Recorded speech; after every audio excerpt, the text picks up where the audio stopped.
What's going on, guys? It's the Crypto Lark here. Today I wanted to talk about ICO madness. ICO madness, guys. There are so many ICOs coming out every day. It's hard to even keep track of what's going on. Of course, we've seen this kind of ICO frenzy before, and we will see it again for quite some time until we see ICOs become more regulated and unfortunately a bit more centralized. I'll talk about why that might be a good thing later, but we're going to be going through what are some things that a lot of ICOs are missing, looking at what a good ICO looks like, looking at what a bad ICO looks like, and going down and talking about some of the scamming and all this stuff that's involved with ICOs. Before we get into all that madness, quick shout out to everyone who is hitting the like button and subscribing down below to the channel, guys. I really love everyone's support, so thank you so much for continuing to support my channel. And of course, quick disclaimer, none of this is professional financial advice, guys. This is just a dude talking about cryptocurrencies on the internet. Let's get into it. So, why do I have a picture of this handsome devil Vitalik here? Well, Vitalik was quoted recently as saying, we're in an ICO bubble. But I thought some of the quotes here were really good and, quite worth reading out. So a lot of projects are raising more money than what they would be able to in the normal VC market. And sometimes there is no match between the necessity and usefulness of the project and its ability to raise money. It's an interesting point. The ability to raise money is not connected to the usefulness of your product, nor is it connected to the real-world applications of your product, or even the team behind your product, or any of that stuff. It just means you had a good fundraising team. It's something to keep in mind.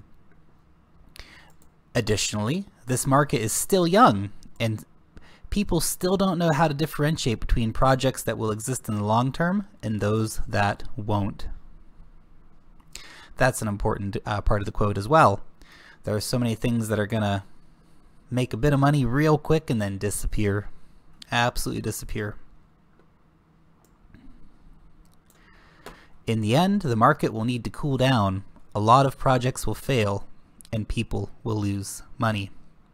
One other thing that was mentioned as well is that, of course, yes, there are lots of upgrades coming to Ethereum in the very near future. But nevertheless, so many ICOs are being brought out on the Ethereum network that it, even at the upgraded transaction per second rate, there will be potentially issues actually of carrying out all these transactions. And that, I suppose, comes into the thought of all of these companies, They promise a lot, but what will they actually be able to deliver? What will be technically feasible for them to deliver? Well, that's an interesting thought. Look, I know there's been a lot of craziness around what China's been doing, and a lot of anger and disappointment from people in the US that they're not able to participate in ICOs. I'm sure we don't have as many subscribers on the channel from Singapore, but I'm sure that they're pretty upset that they can't participate in most ICOs as well. Now, why are these governments doing this? Well, to be honest, part of it's actually to protect you, the consumer. And I know that kind of doesn't sound very, sexy and exciting, but I want to talk a little bit about what are some good ICOs and why, and what are some bad ICOs. Well, bad, but worrisome ICOs, we could say, and why. So, one of the big problems with a lot of ICOs is that there's no accountability. Right? There's no accountability. They're not real companies.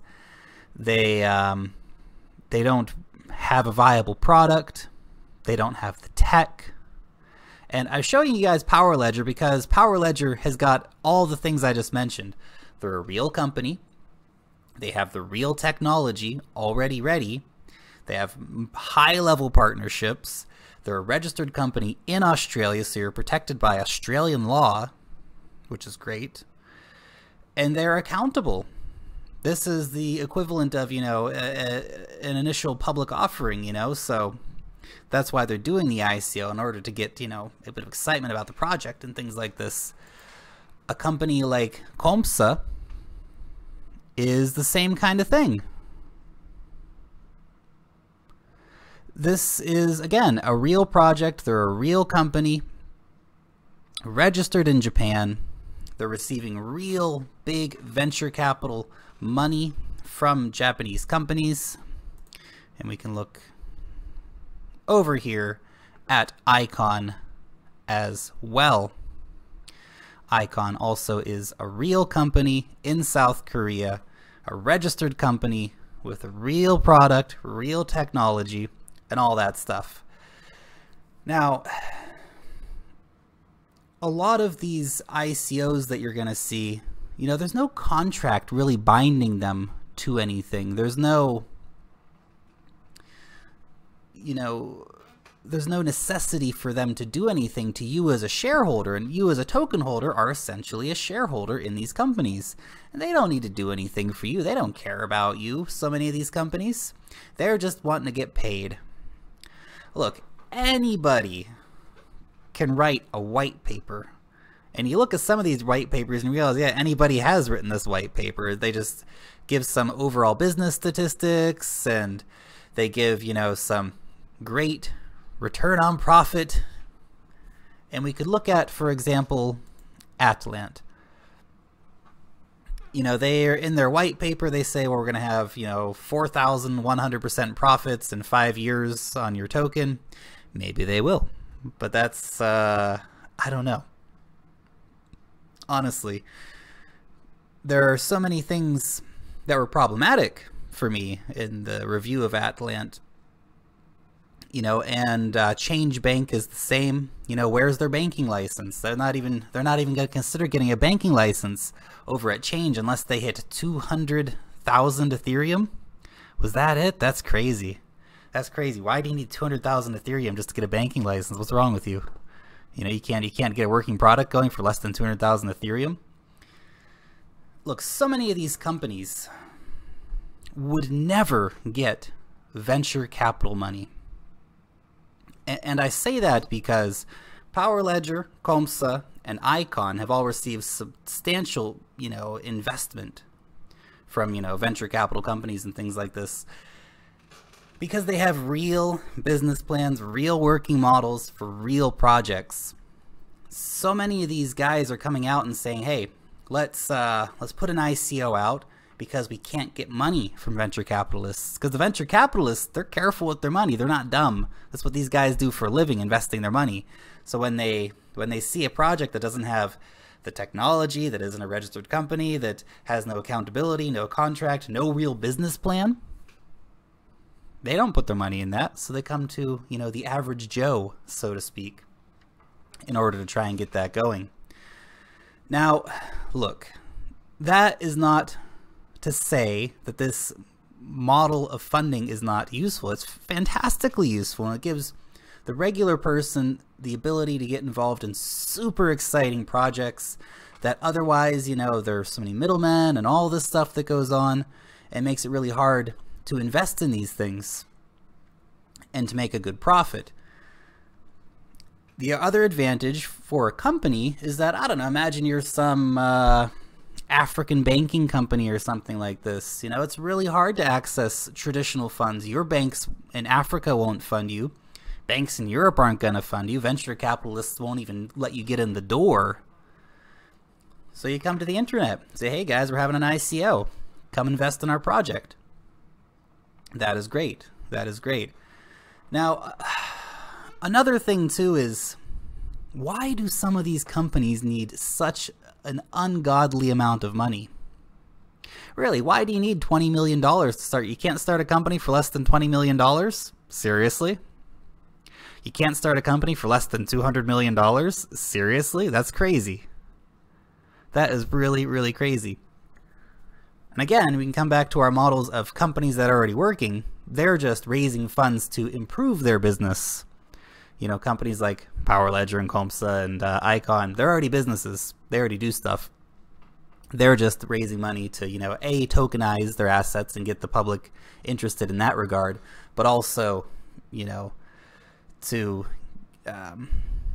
get more people involved in that way. Okay. Now, another thing that you do run into is the problem of whales.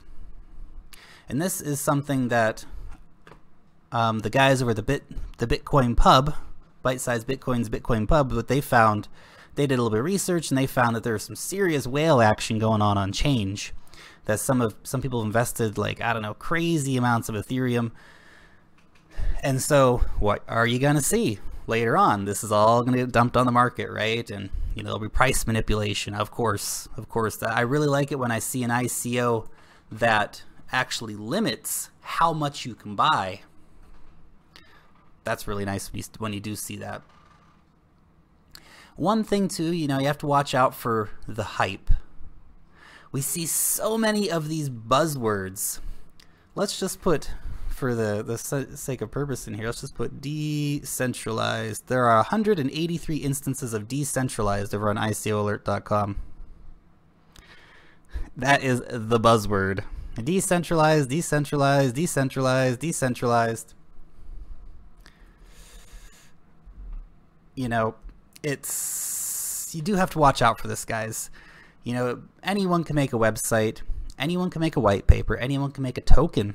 It's really easy to make a token. There's even platforms like Waves that let you just make tokens. You can make mosaics over on them fairly easily and just, you know, yeah, there you go. You guys give me some money, I'll give you a token, and bada bing, bada boom. So you gotta be careful for that, right?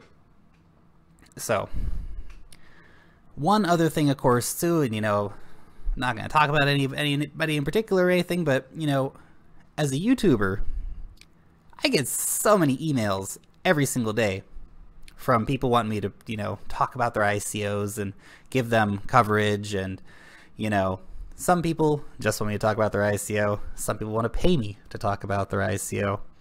Apparently the going rate's like 0.1 Bitcoin at the moment.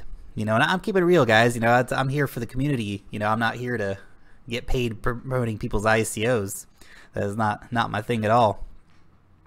In fact, I think there's even middlemen. I've been approached by middlemen who are saying, I represent, you know, a company who finds ICOs and you can promote them and then we'll pay you. And look, so many of these things out here are just junk products. And I almost get a bit suspicious about some of these, you know, ICOs that a lot of you guys asked me to review, but also that I get a lot of people approaching me privately by email asking me to review.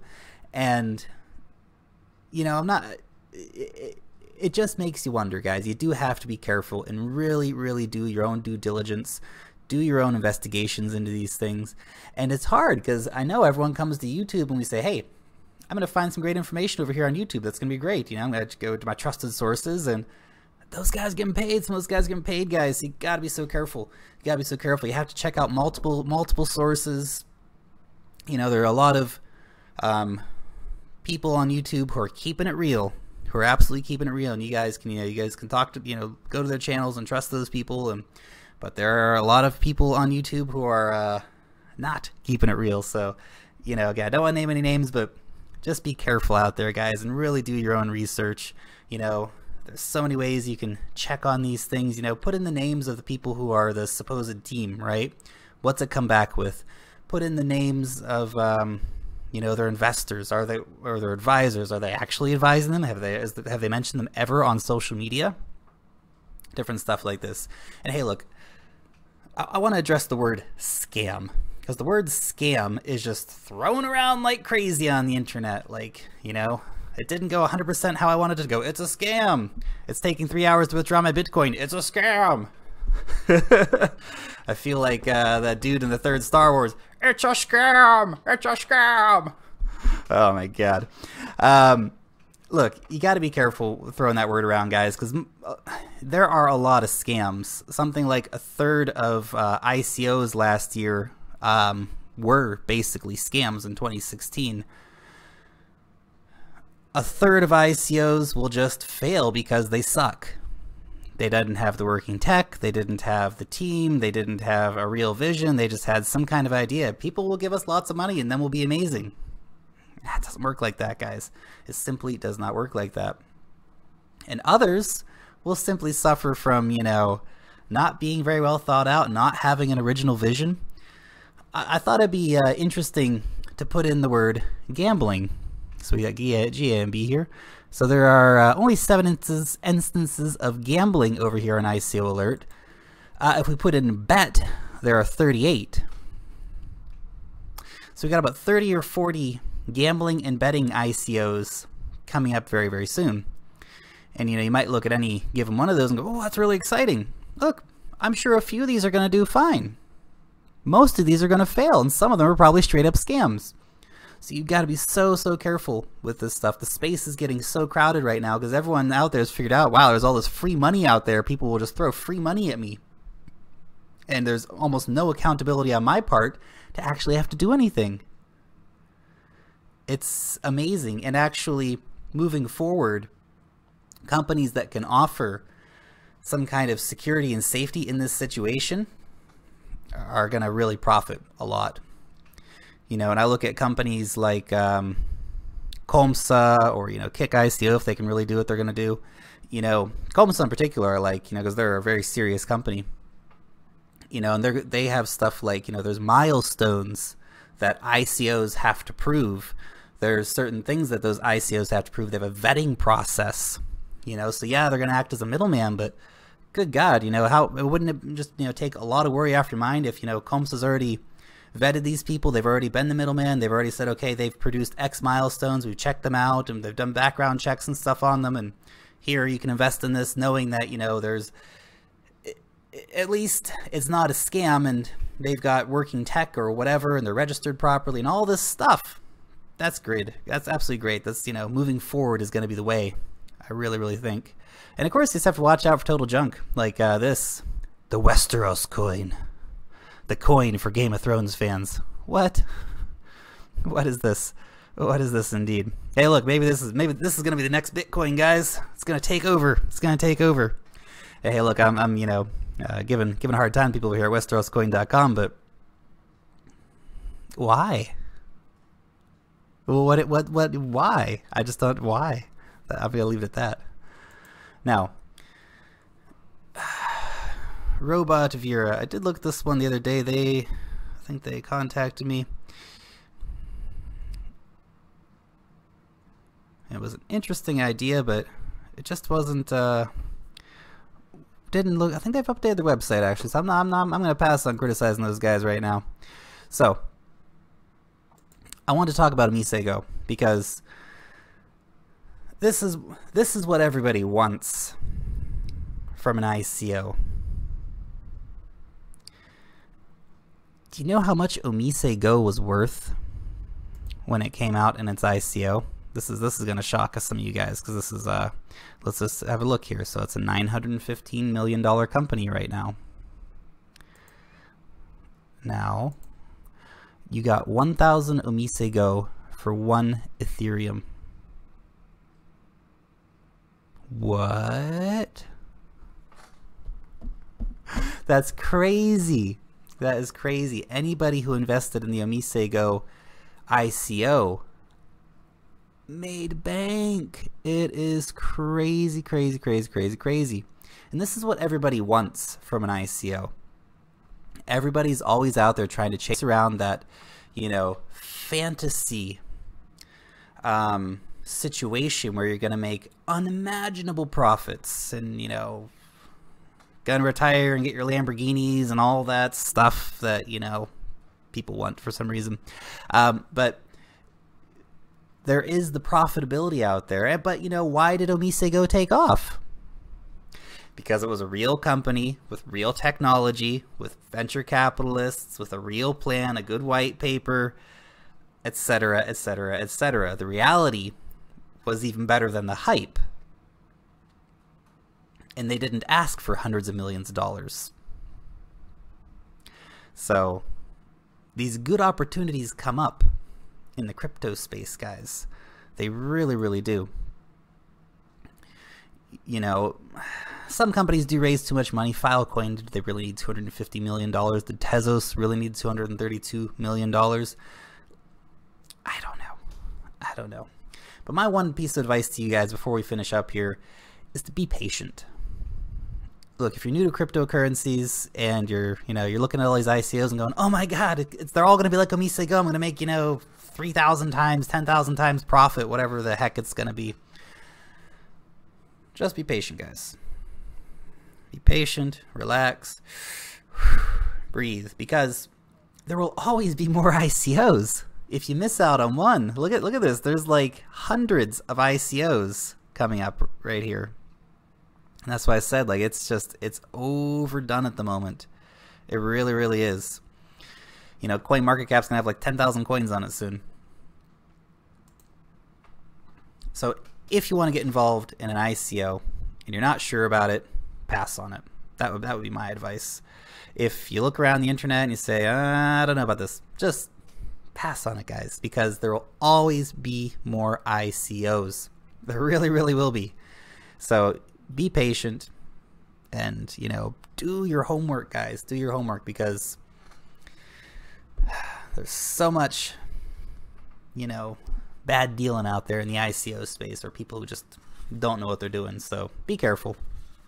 Do your research. Find the good ones. And when you find the good ones, invest in them. That's great. Like I said, I think that Power Ledger, COMSA, and Icon are all fantastic projects with a lot of potential. But don't take my word for it. I'm just a dude on the internet talking about cryptocurrencies. Go over there and read the white papers yourselves. Don't be lazy. It's your money, guys. It's your money. This technology that we're looking at here, some of this stuff's going to shake up the world completely. Like Power Ledger is such an amazing project. They're going to, revolutionize a lot of what we're doing with energy trading, right? COMSA is going to be a big player in the ICO space. Right, Icon's going to be a blockchain system in South Korea. They all have their use cases, right? Make sure you're investing in exciting stuff. Don't invest in Game of Thrones coin. What is that going to do?